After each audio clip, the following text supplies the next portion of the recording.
Great day to be American. Great freaking day to be an American. What's up, Boston? What's up, United States of America? Yes. That's right. We welcome you. America's home. America's home. Yeah. Go to Quincy. See the flag. Walk the trail downtown. It's a big day.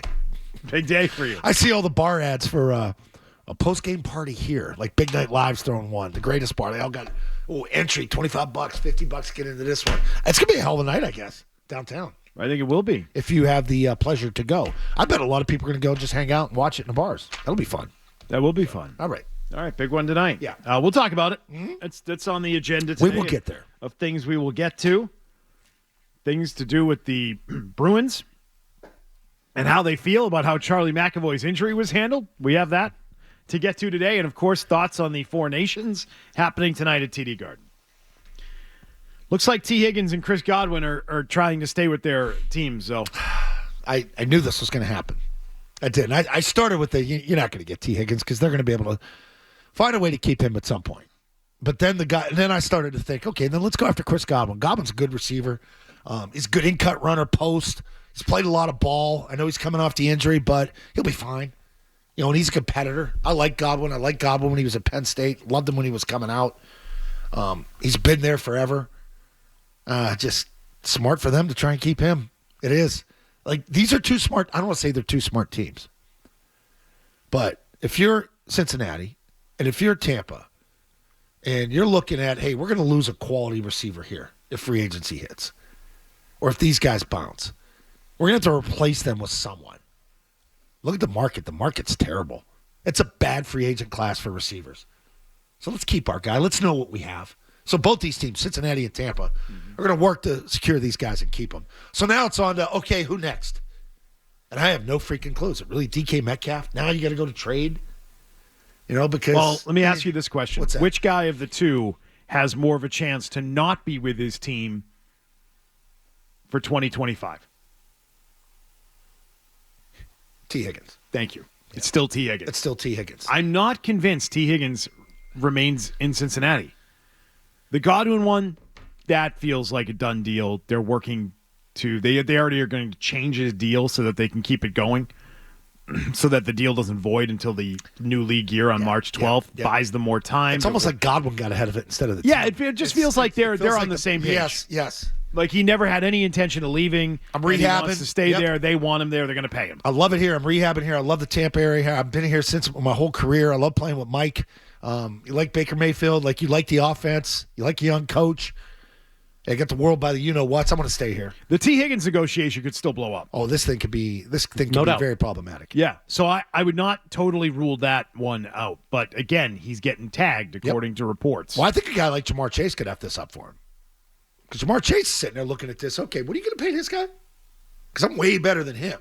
And I know we talked about this. Like, he still has a year left. But, no, man, you giving him that? You're giving me 40 next year.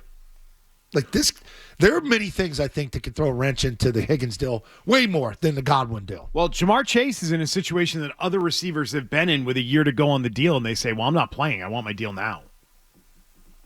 Who else did that? That was the situation in San Francisco last year. Yes. Oh, that's right. That's right. I was going to say Jefferson didn't do that, right?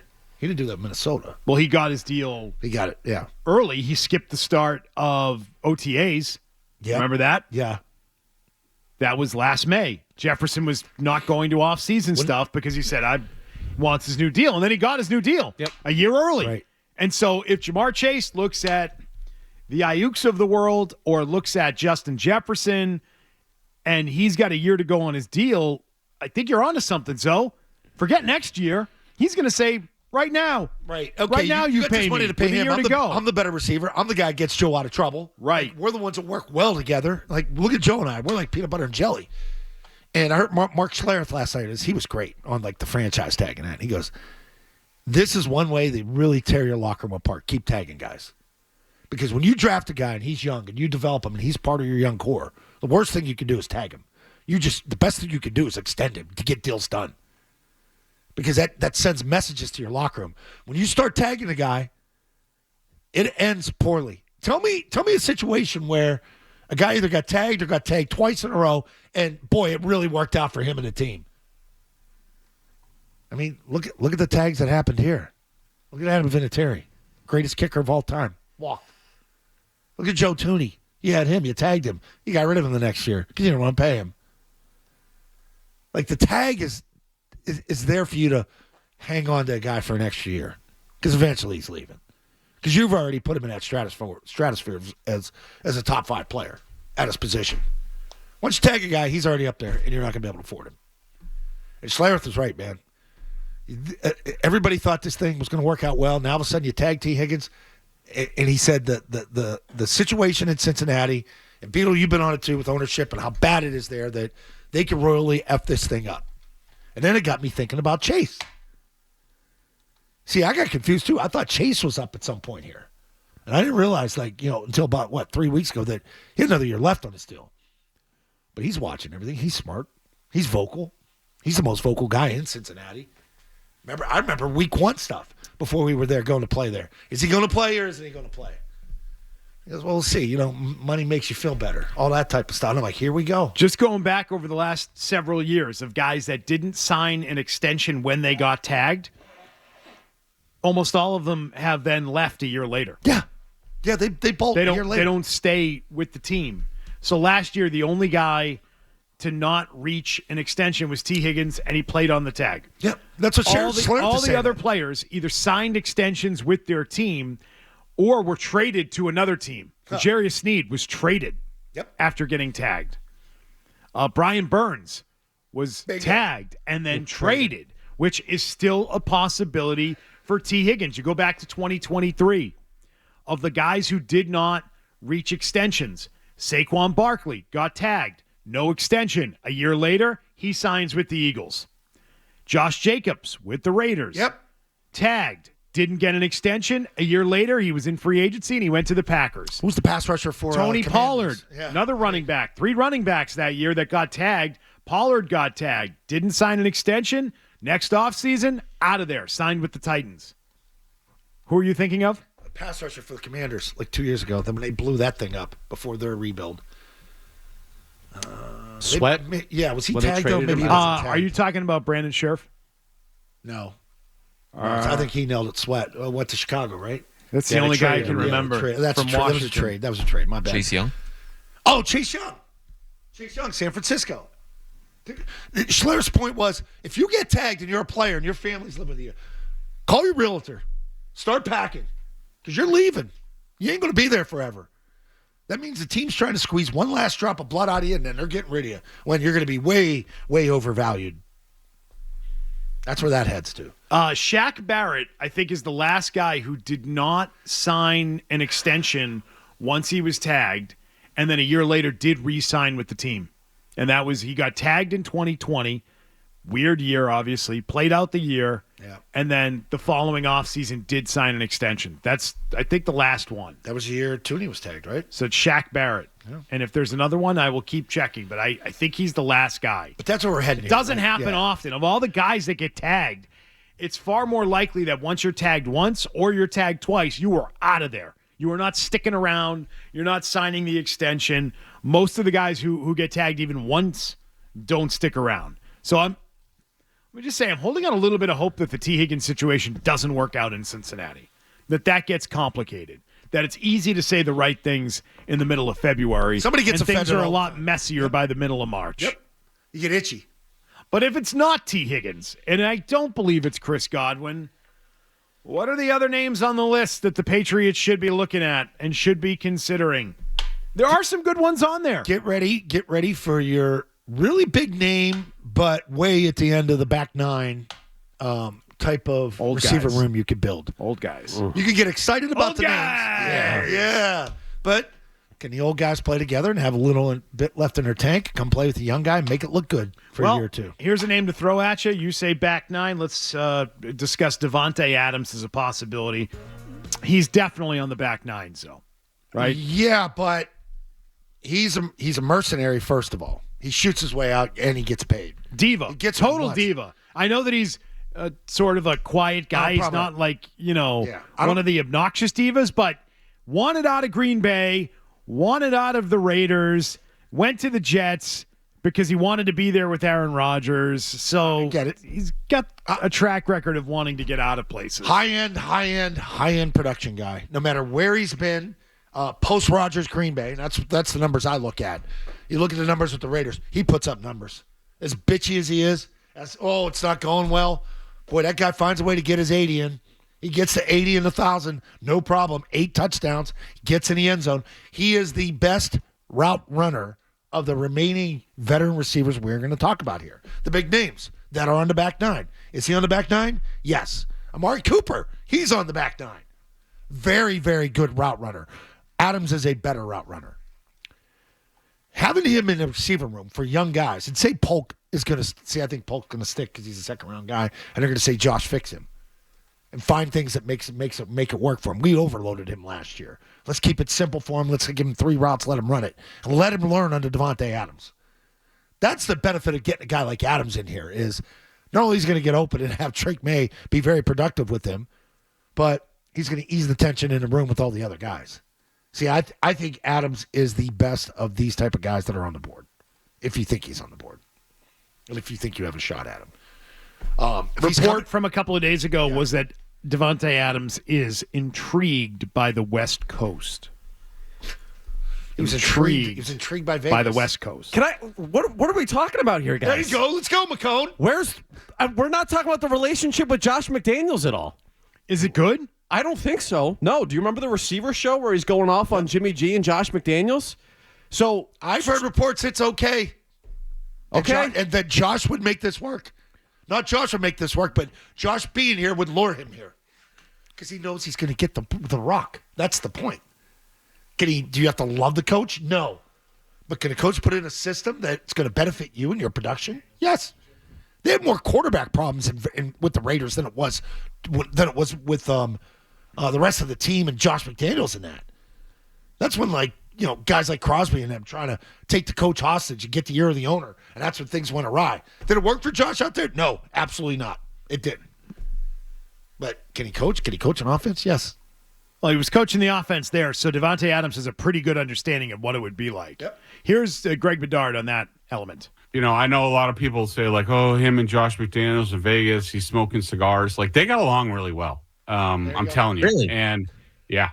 And, there were certainly some things that went down there. But, look, Davante knows that, that first year in Vegas, without, really any great quarterback play, he had a monster season that year. And,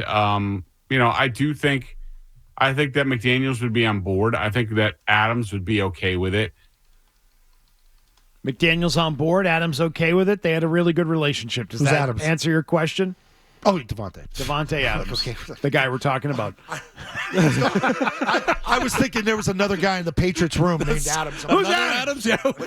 They added another guy in the front office? Ernie's back.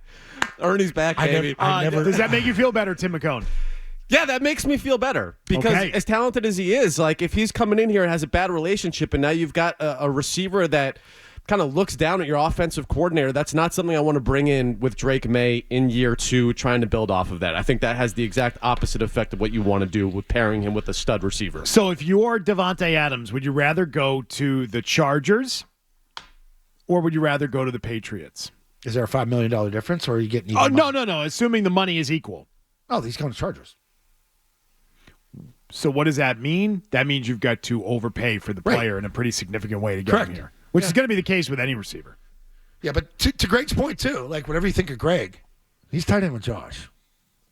So I think his information is he's getting good information.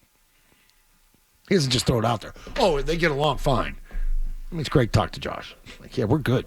Well, in the overpaying for the receiver. I think it's a heat of the moment issue that they had out there with the Raiders. When you're losing in that, everything blows up. And then by the middle of the week, you're fine. You get back and we go call plays. And, it's just like fights. I'm just interested in this part, and that is whether it's Josh. And I don't want to source guess. I don't do that. I don't do that to reporters ever. I hate to do that. What do you mean source guess? They hate that when you say, I think that your source is so-and-so. They get very upset. Yeah. So I would just say, Someone wants it known, or someone's willing to let it be known that, hey, there is no problem between Josh McDaniels and Davante Adams. So even if it's just responding to a direct question, they're answering the question.